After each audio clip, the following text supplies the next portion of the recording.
Olá, boa noite a todas as pessoas. Hoje tivemos um pequeno problema na comunicação do número da reunião. Espero que todo mundo tenha achado um jeito de chegar até aqui. Quero dar boas-vindas nesse segundo semestre ao Daniel Omar Pérez, que coordena esse seminário de Filosofia e Epistemologia da Ciência, que acontece sempre na segunda quinta-feira de cada mês. E hoje ele vai trazer uma apresentação, fazer uma discussão com vocês, apresentar o resultado de um trabalho que ele vem realizando já há um bom tempo e que está se concretizando, está se finalizando essa semana, né, Daniel? Quer dizer, foi finalizado essa semana, o último passo, então teremos aí uma novidade, uma bela surpresa. Então, está com você a fala, Daniel. Bom, muito obrigado, Sérgio. Muito obrigado a todas e todos por estarem aqui. Para mim é um prazer, como disse Sérgio, hoje para mim é um momento especial porque eu comecei a fazer um trabalho sobre a antropologia de Kant, lá pelos anos 2000 e no início do século XXI.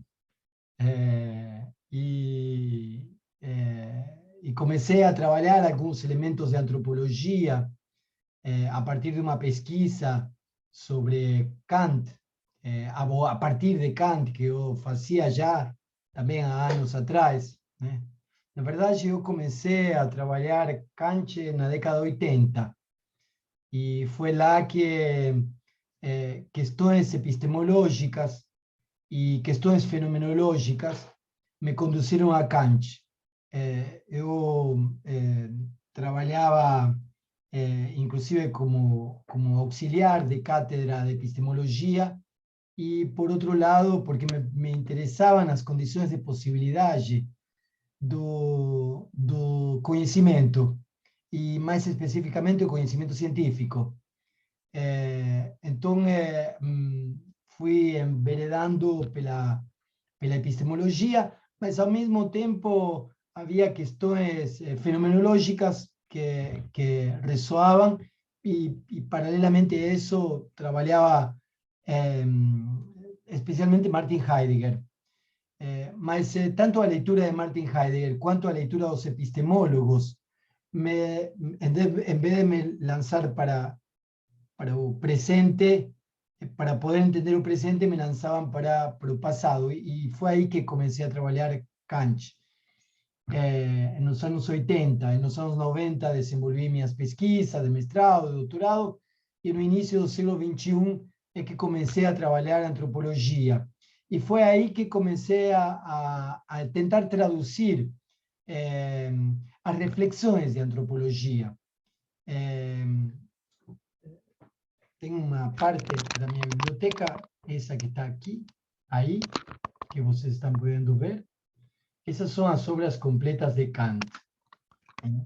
E, bom, esse é o material, a maioria está escrito em alemão gótico, coisa que arruína a vista de uma forma espetacular, até você se acostumar com a letra, mas acho que no fundo nunca se acostuma a letra. E aí vi no volume 15, que foi estabelecido no início do século XX por Adikes. Adikes era um pesquisador de estudos kantianos que pegou todas as anotações de Kant nos caderninhos, sabem, essas anotações que a gente faz do lado do livro, em cima do livro, na última página do livro. Bom, Adikes foi resgatando todas essas coisas, cadernos, folhas soltas, anotações de Kant ao redor dos livros, e compilou em reflexões. E o volume 15 são as reflexões de antropologia de Kant.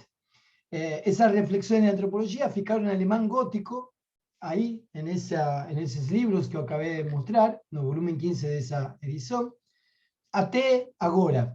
No início do século XXI, eu comecei a traduzir, e traduzi todas as reflexões de antropologia. E é a primeira vez que as reflexões de antropologia estão em uma língua normal, digamos, e em letra normal. São editadas por Sérgio, na editora do Instituto Langage, e, bom, vocês têm, eventualmente, a oportunidade de ver uma coisa que foi bastante significativa. Kant foi, se não foi o primeiro, foi o segundo em dar aulas de antropologia na universidade. A antropologia se estabelece como disciplina científica universitária com Kant. Antes você tinha história natural, e é com Kant, história natural, medicina, mas é com Kant que a antropologia aparece como disciplina universitária. E aí, a partir de aí, o século XIX vai estabelecer a antropologia como uma ciência. Então, Kant inventa uma antropologia que é interessante. Na época dele, a natureza humana se estudava do ponto de vista da medicina, do ponto de vista da história natural, como um elemento mais do reino mineral, vegetal e animal. E o ser humano era mais um de aquele quadro que Linneo inventou, de gêneros e espécies, que inventou lá por 1725, mais ou menos. Uma coisa curiosa também. O primeiro texto, acho que todo mundo deve ter visto isso no colégio, né? Todas as coisas do planeta se dividem em reino mineral, vegetal e animal. Isso foi inventado em 1925-29. E a primeira edição disso tinha 30 páginas. Depois foi uma edição atrás da outra que Linneo faz, e que chega a 3.000 páginas, né?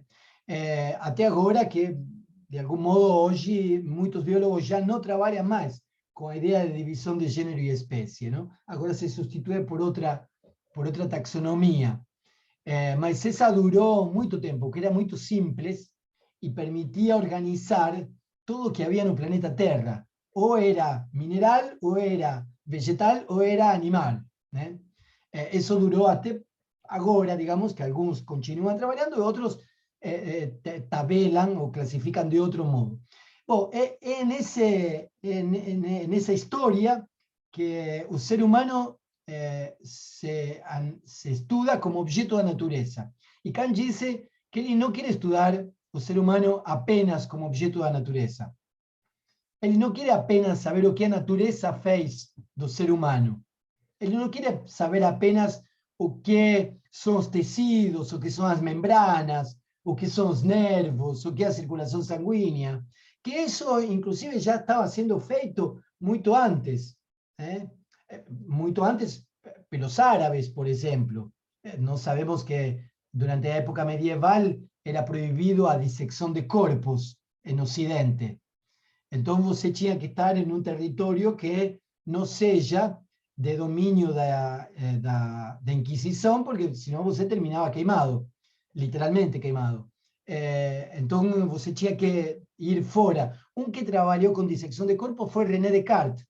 René Descartes escreveu o Discurso do Método, escreveu as Meditações Metafísicas, mas também escreveu a frase eu penso, eu existo, mas também ele abria corpos e investigava a circulação sanguínea, investigava tecidos. Diz, bom, Kant diz, isso é o que eu não quero fazer. Eu não quero ver o que a natureza faz do homem, apenas. Né? Eu já sei. Ou tem gente que investiga. Eu quero saber o que o homem faz, pode e deve fazer de si mesmo. Eu quero saber o que o ser humano faz, pode e deve fazer de si mesmo, em tanto um ser livre, racional, que de algum modo pode se autoproduzir. Aí está o que é interessante. Quer dizer, se abre campo de investigação novo a partir dessa pergunta. Né? Campo de investigação onde o ser humano não é apenas objeto da natureza, sino que é objeto de si mesmo. Ele se autoproduz. Ele pode se impor regras a si mesmo e seguir essas regras ou não, ou transgredir essas regras. Bom, é aí que aparece o que Kant vai chamar, em 1775, a antropologia do ponto de vista pragmático. Quer dizer, estudar o ser humano do ponto de vista pragmático. Quer dizer, estudar o ser humano a partir da experiência do conhecer, a partir do sentimento de prazer e desprazer, e a partir da experiência do desejar. Mas ordenar isso, quer dizer, tomar as experiências dos seres humanos em diferentes relieves, em diferentes partes do mundo, em diferentes gêneros, em diferentes edades, em diferentes povos, e organizar na forma dessas experiências. Por isso, eu vou compartilhar com vocês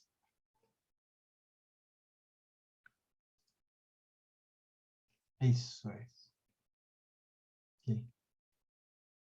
Vocês estão conseguindo ver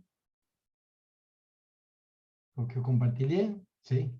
Então, aqui vocês podem ver a capa do livro de Immanuel Kant, Reflexões de Antropologia, sobre a capacidade de conhecer. Nesse livro nós podemos encontrar, bom, esse primeiro volume, esse primeiro livro, contém um estudo introdutório, onde vocês vão poder ver um pouco a história de Kant. A ideia também é que não seja apenas um trabalho de erudição bibliófica, não sei se essa palavra existe, que não seja apenas um fenômeno de erudição de biblioteca, quer dizer, mas que seja também um livro que, a partir do estudo introdutório, nos consiga não só introduzir as reflexões de Kant, sino introduzir o próprio trabalho de Kant. Esse foi o intuito. Por isso, nesse primeiro livro, vocês vão ver um estudo introdutório onde nos introduzimos à vida e à obra de Kant. E nos introduzimos, então, também a reflexões sobre a experiência da capacidade de conhecer, sobre a experiência cognitiva. Esse é o primeiro volume. O segundo volume, não. Estava certo como estava antes.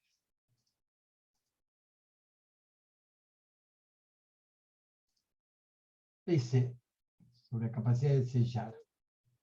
O sentimento de prazer e desprazer. Esse é o segundo volume, o segundo livro.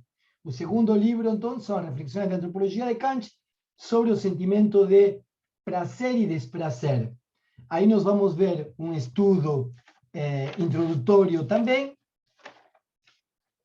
Nesse estudo introdutório,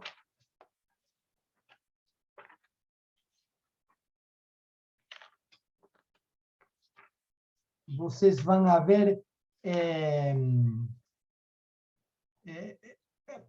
a questão das reflexões de antropologia e o trabalho filosófico que conduz a Kant a pensar o prazer e o desprazer.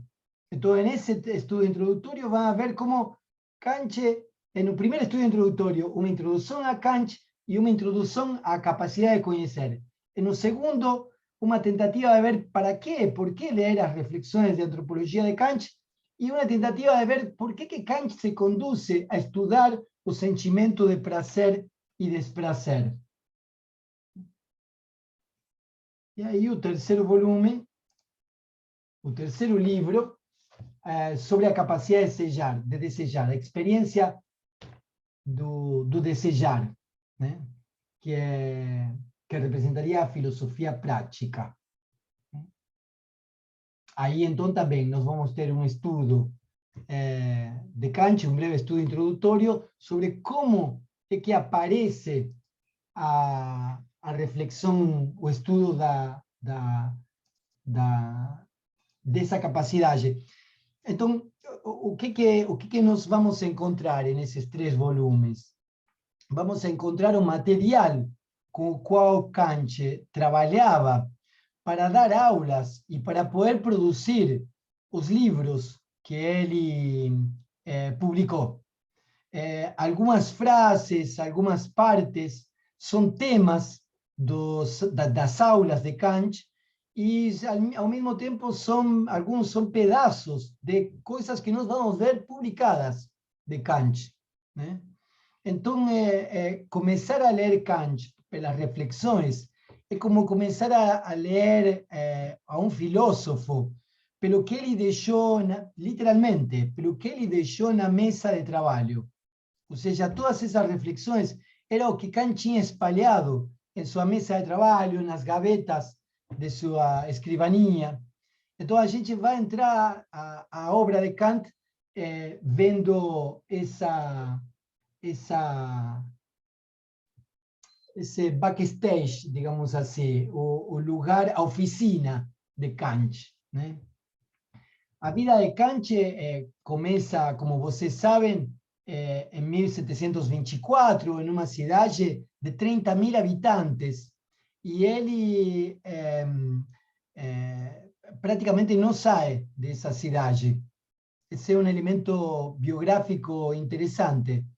Embora Königsberg seja um porto muito importante e circulava muita mercadoria, o que permitia que chegassem livros para ele de uma forma muito rápida, literalmente, relativamente rápida para a época, por ser um porto de grande circulação, ao mesmo tempo era uma cidade pequena, o que faz com que ele tenha acesso à bibliografia inglesa, francesa, a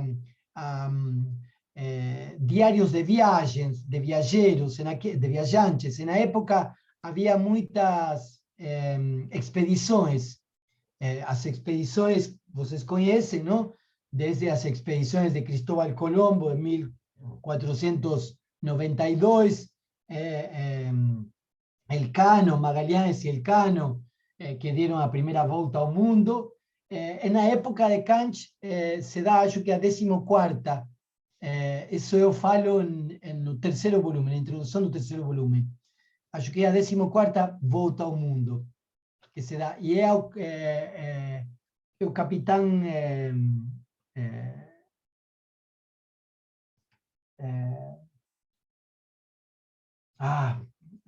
agora me esqueci do nome.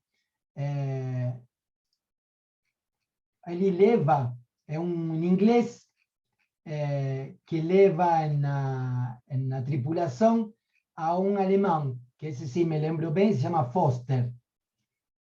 Foster faz um compilado de materiais e Kant dialoga, debate, discute com Foster pai e Foster filho, pelo tipo de metodologia que eles utilizavam para, de algum modo, relatar o que acolhiam. Então, é interessante porque nós vemos como Kant, isso que é fascinante. Quando Kant fala de matemática, ele dialoga com os matemáticos contemporâneos de sua época, que estão vivos. Quando Kant fala de medicina, fala com os médicos que estão vivos e com a medicina da época dele.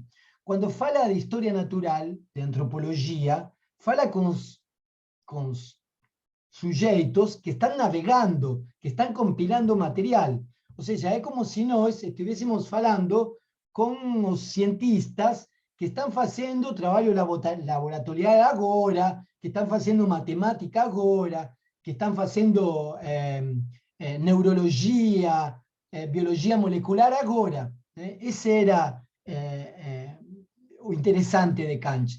Kant não estava fazendo uma história da ciência, ia lá. Sim, ele sabia muito bem da história da matemática, sabia muito bem do teorema de Pitágoras, do teorema de Tales, sabia dos elementos de Euclides, mas ele discutia com matemáticos da época, né?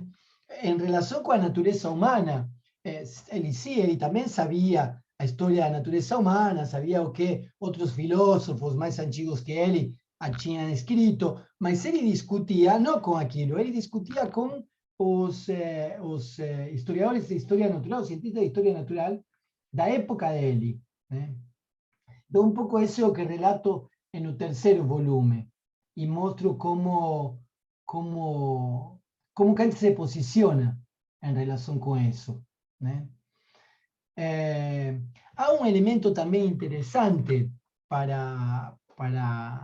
em relação com a antropologia, que tem a ver com a história do pensamento feita a partir de Foucault. Vocês sabem que Michel Foucault escreveu uma tese de doutorado que é a História da Loucura. A tese de doutorado de Michel Foucault é nada menos que a História da Loucura, né? Como sobre um tempo, né, até ele defender sua tese de doutorado, ele traduziu a antropologia do ponto de vista pragmático. Ele traduziu as lições de antropologia.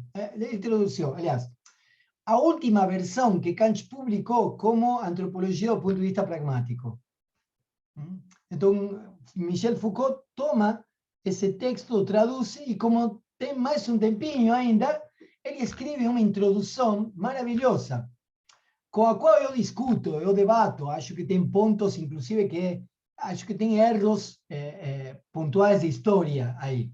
Mas é irrelevante isso. O interessante é como é que Foucault está pensando o texto kantiano a partir dos outros textos de Kant nessa introdução, e que produz uma introdução que eu recomendo que vocês leiam, a introdução de Michel Foucault à antropologia do ponto de vista pragmático, e vejam em francês a tradução que ele faz do alemão, da tradução do ponto de vista da antropologia do ponto de vista pragmático.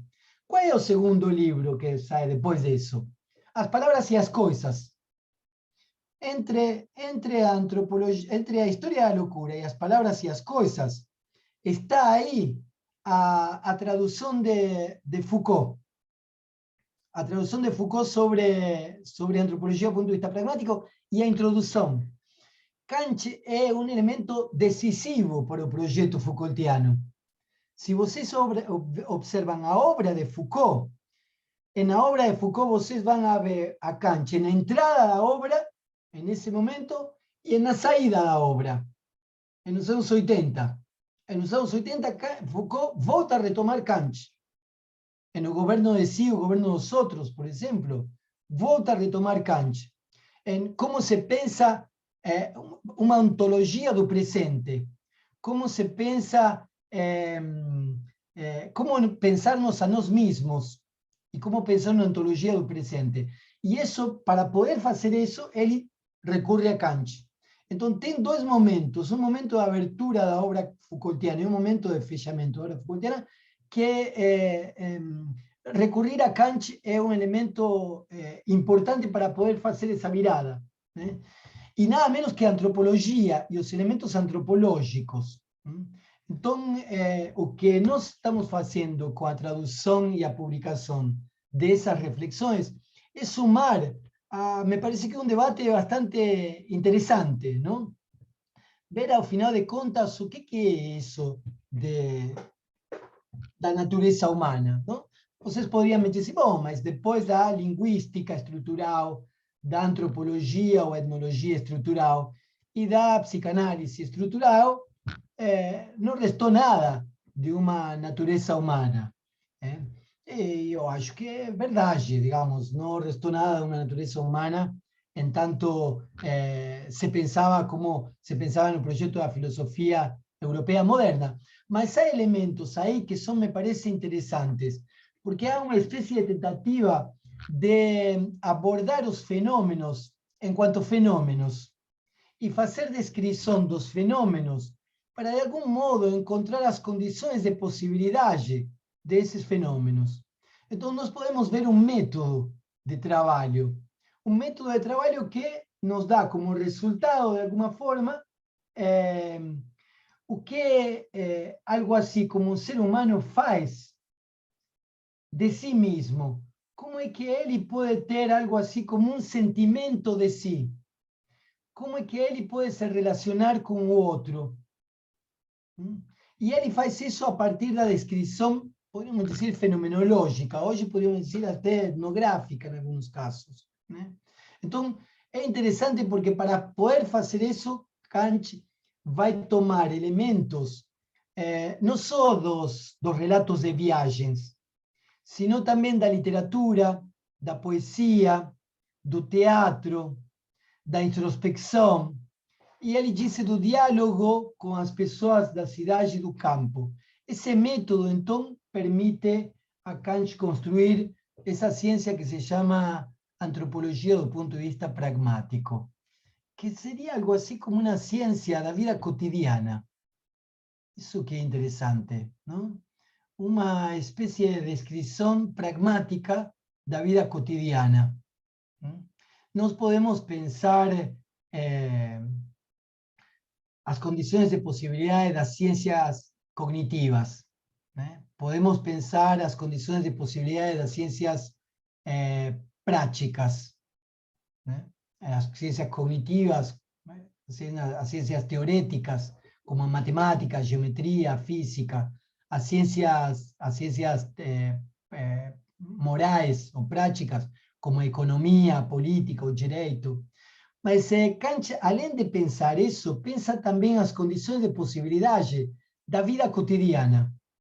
De como por exemplo, de como uma criança começa a falar eu, de como adquire a possibilidade de falar o pronome pessoal, eu. Ele observa, por exemplo, que as crianças, no início, quando começam a falar, falam de si mesmo em terceira pessoa. Falam, Daniel quer falar, ou Daniel quer apresentar o livro. Um tempo depois, dizem, eu quero apresentar o livro, eu quero falar. Bom, não quer apresentar o livro uma criança, mas quer comer eventualmente, ou fazer esse tipo de coisas. Então, ele vai mostrando como se constroem as relações com a linguagem, mas também como se constroem as relações com os afetos, com os sentimentos, com as emoções. Então, esse trabalho que nós fizemos aqui de poder levar adiante a publicação dessas reflexões, é justamente um material que permite construir esse tipo de conhecimento. Y que de algún modo fue interesante para filósofos como Martin Heidegger. Martin Heidegger se refiere bastante a antropología pragmática, y Michel Foucault, que también se refiere bastante. Aí vocês preguntarán, bom, si es tan importante así, por qué que esperaron 100 años en traducir? ¿Por qué você é o primeiro en traducir ese texto? Eu tenho uma hipótese. A hipótese é a seguinte: os estudos kantianos, de alguma forma, se establecem a partir de sociedades de estudos kantianos.